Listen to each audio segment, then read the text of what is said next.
Good evening. This is Cynthia Mace, Director of College Counseling at Wyoming High School.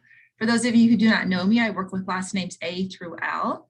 Mrs. Button is the other college counselor. She is M through Z. She is behind the scenes running the show on the webinar. So if you've joined us for the previous two sessions, I apologize that you've heard me say this 3 times. But now we have Kyle Small with us from the University of Michigan. He is an assistant director and has been there for 7 years. And Kyle is going to walk us through how to navigate a successful college search. So Kyle, I will turn it over to you. Perfect. Thank you. And good evening, everyone. She mentioned my name is Kyle Small. I'm assistant director for on-campus and virtual recruitment programs here at the University of Michigan. I am, however, not the, territory representative for Wyoming High School. I'll just quickly throw up Aaron Hardy's contact information. Certainly happy to answer any questions after this evening's presentation, but certainly it wouldn't be a good idea for me to start this presentation without obviously talking about resources. And a great resource, of course, would always be admissions counselors in any college or university. And yours for the University of Michigan, of course, will be Aaron Hardy. So excited to be with you here this evening. I know we only have a short 20 minutes or so I have about 10 or 12 minutes of some slides to kind of guide us through the process a little bit. And then certainly we'll open it up to any questions you might have about the college search process. And I guess really before I say anything, the 2 biggest takeaways I think from this evening are really one, no, it's really never too early to start, whether you're a freshman or a first-year student in the audience or potentially a junior or currently a senior. I think it's never too late to start the college search process. So that's number one takeaway.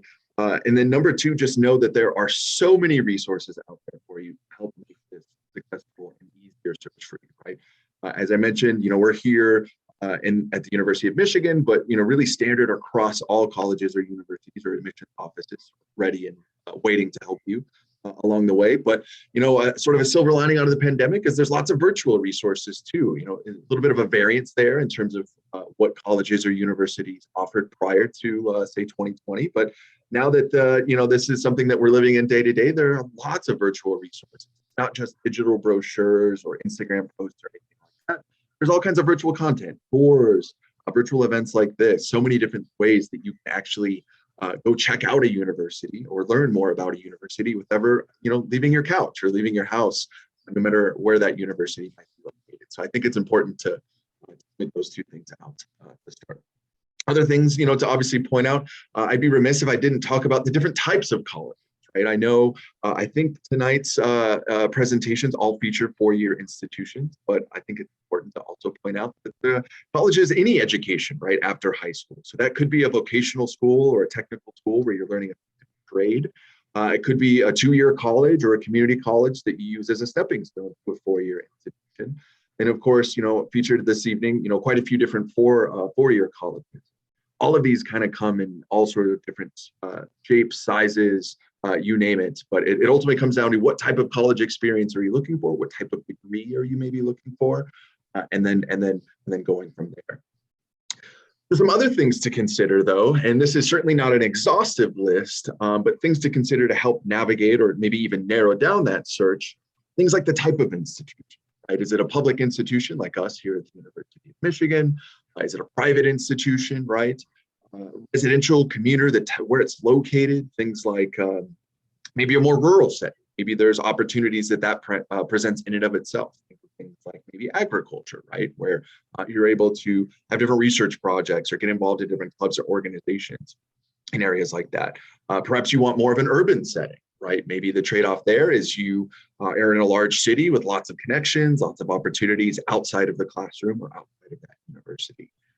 Things like size. This is probably a huge determining factor for you, right? Do you want something that's a little bit smaller, maybe a little bit easier to navigate? That certainly has some advantages. Maybe you want something a little bit bigger, right? University of Michigan, for example, has about 30,000 undergraduate students here. We're a large public research institution.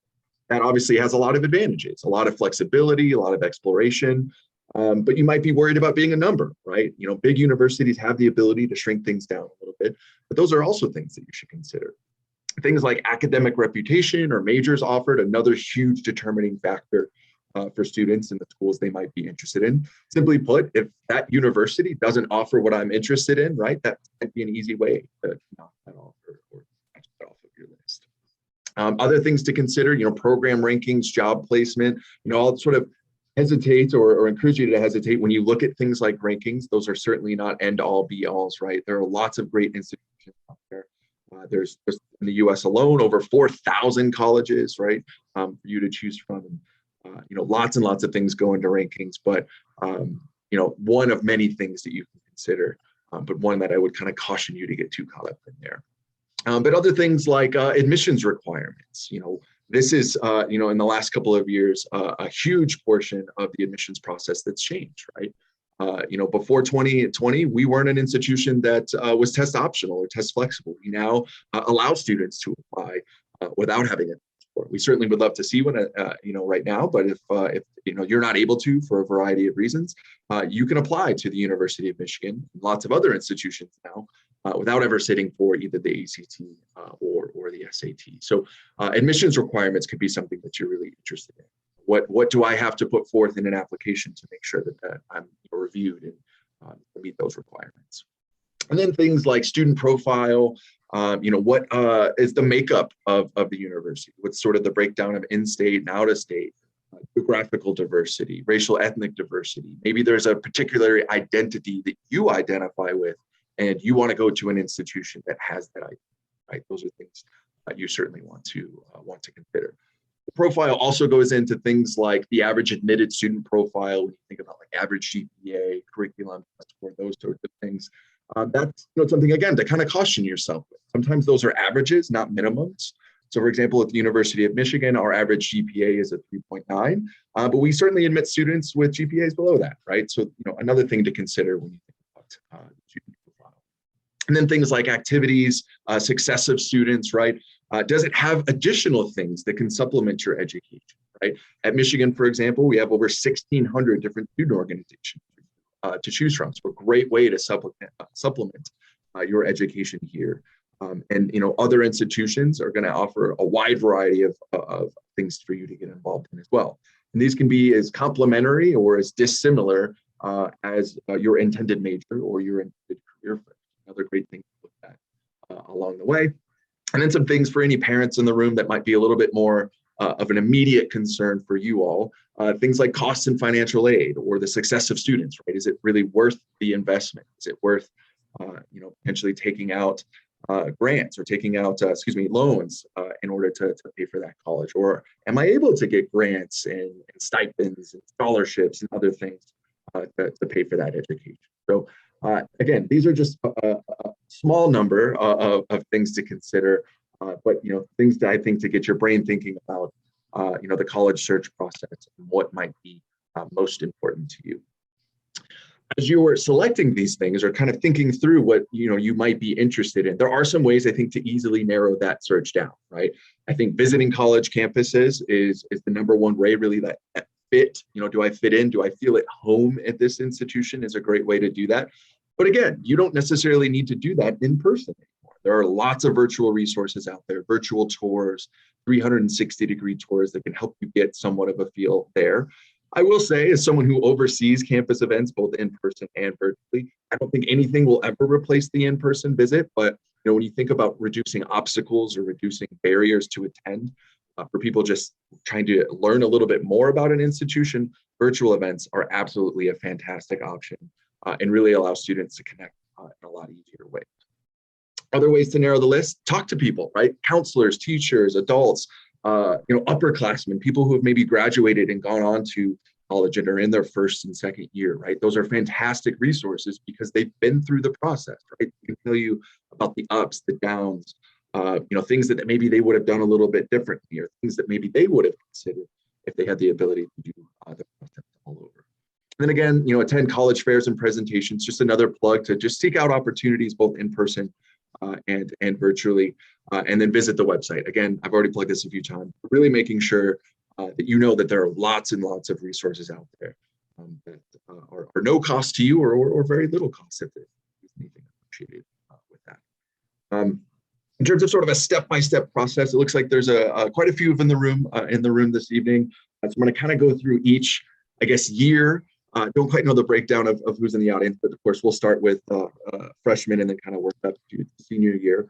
But really just some things that you could be doing as you navigate.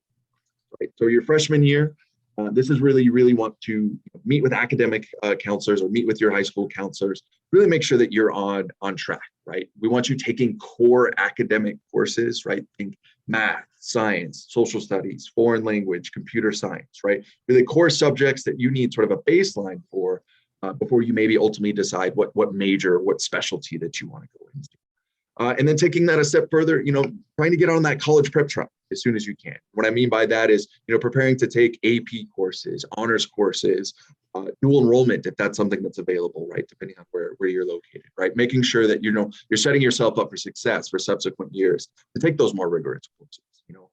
College and universities want to see that you're taking college prep courses, that you're on a college prep track, and really trying to take advantage of the rigor available at your individual high school. Every college is going to look at applications a little bit differently. I can tell you at Michigan, we do have a holistic review process, which means we're going to take a lot of factors into consideration, but one of those will be your high school environment, right? What is the curriculum available? What are the opportunities available to you? We'll look at you in that context. And explore what you're interested in. You don't know what you don't know, right? So really making sure that you get out there, cast a wide net, get involved in clubs as early as your first year on campus. Just see what's out there, see what you're interested in, both inside the classroom, but also outside of the classroom. You never know what a quick little interest ends up coming into a career path on the road. In terms of sophomore year, it's really just staying the course, right? Continuing to get involved in different clubs and activities, doing some of this research if you haven't already about colleges and universities, getting ready for standardized tests if that's something that you think that you're going to take because it's necessary for the colleges that you're applying to. I would encourage you at this point to take tests. The college landscape in terms of what's required seems to be sort of ever changing at this moment. I know some colleges and universities are announcing that they're going to be test flexible for a certain number of years moving forward. We're kind of taking things year by year right now, but standardized tests are a good way to keep your options. Right? Maybe there are a few institutions that require a standardized test, and maybe there's some that don't. By taking it, right, you can kind of keep your options open as you continue to narrow down that search. And then kind of getting back to talking to people, find a mentor, find someone that you can go to as you have questions. That could be within your high school community. That can even be outside of your high school community. Again, when you think about virtual resources and different things that might be available to you as a student. In junior year, again, sort of continuing the track record or sort of the track to start applying to schools, right? Thinking about schools, narrowing down that list. If you are going to take the ACT or SAT, I'd say if you haven't started to take it sophomore year, usually by junior year, for most students, take it maybe the first time there. And then start researching admissions requirements. Really make sure that you're on that track, you're taking anything that might be required. Good example of this, here at U of M, for students interested in engineering, we want to see chem, calc, and physics, right? And we'd like to see that in the most rigorous curriculum available, meaning if AP or honors courses are available, we want you to take it in those areas. So it's important to start to figure those things out based off of your interests or based off of colleges that you might be interested in. And that kind of plays into taking more challenging courses, right? Really up the challenge there with each year that you're in high school. And then lastly, pursue leadership roles. We know not everyone's going to be valedictorian or captain of a sports team or a club, but this can be a great type of experience that you can get, that you can write about on college essays. So if those are opportunities that you're interested in, we would absolutely encourage you to pursue those really as early as you can. But we understand, sophomore, your freshman year, those opportunities might be a little bit limited. But as you progress throughout your classes in high school, pursue those opportunities. And then senior year, right? This is where all that hard work over those last 3 years really pays off. In most cases, colleges are announcing their essays, their requirements, things like that over the summer. So usually you can get a head start before an application ever goes live.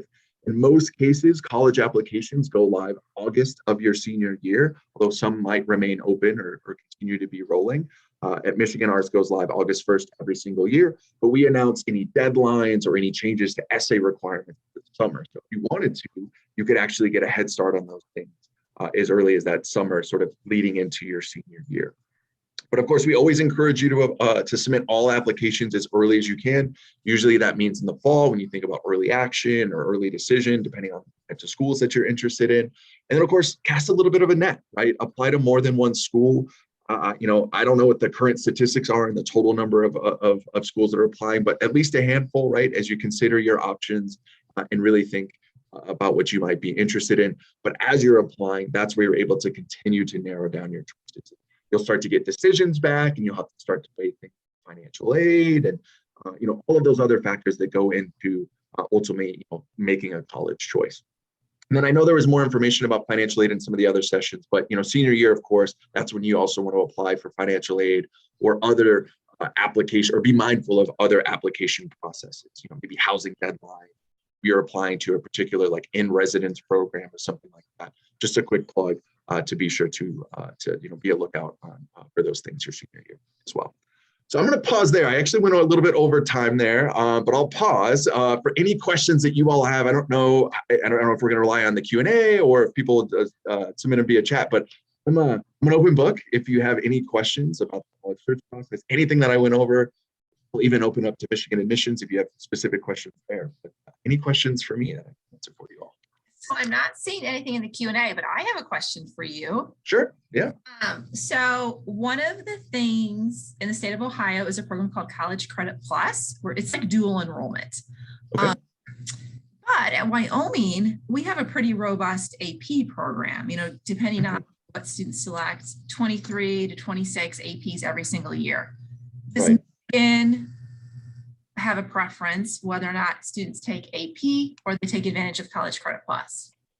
Yeah, ultimately, we'd say start with the curriculum that's available at your individual high school. We think that's simplest to navigate. But there's kind of getting back to our holistic review process. There's not going to be like a specific number that we want to see of either, right? It's not like we got to say, okay, if there's 25 AP offered, you got to take at least 12 to be competitive at Michigan. Certainly, it doesn't work that way, and I'd say it doesn't work that way for most holistic review process institutions. But sort of the rule of thumb there, I would say, is start with the rigor that's available at the high school, which is usually advanced placement, honors, or international baccalaureate courses. And then from there, if you want to supplement or AP isn't available for one reason or the other, we'd say, those additional dual enrollment type courses or programs can be beneficial as well. And you're not necessarily at a disadvantage, but we say sort of the rule of thumb there is to stay with the high school. Great, thank you. Yeah, absolutely. Let's see if there's any questions from, no questions, which means we're very thorough and give them all of the information that that they need. And I appreciate it's exactly what I wanted, just kind of a broad framework of how this process is going to unfold. We invited freshman, sophomore, and junior families to the event tonight. Perfect. So you've kind of hit everything I wanted you to cover. So thank you. Yeah, absolutely. Happy to be here. If you do have any additional questions, feel free to reach out to me. I'm happy to pass it along to Aaron if need be, but I know sometimes it's best to talk to the person that maybe put a face or a name to. So feel free to reach out to me. And then of course, Aaron Hardy is also the territory council, the admissions council assigned to Southern Ohio, which of course includes. Great. Thanks, Cal. We appreciate it. Have a good evening. Yeah. Thanks. You as well. Have a great evening. Take care. Bye-bye.